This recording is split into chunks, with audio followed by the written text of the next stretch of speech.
test गरौँ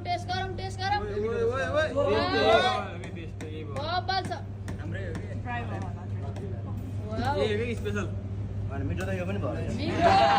tasty भयो अब अर्को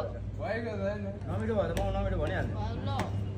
टेस्टी स्वादिलो रहेछ रे सेफले फिडब्याक दिइसक्नु भइसक्यो ल दामी स्वादमा कसैको पनि नमिठो छैन है छैन हाम्रो कम्पेरिजनमा चाहिँ यो अलिकति ड्राई भयो है यो दुईटा जस्तो हुनु पर्यो यतिको हुनु पर्यो है बिरयानी यति याद गरौँ अरू सबैको एकदम दामी छ बवाल छ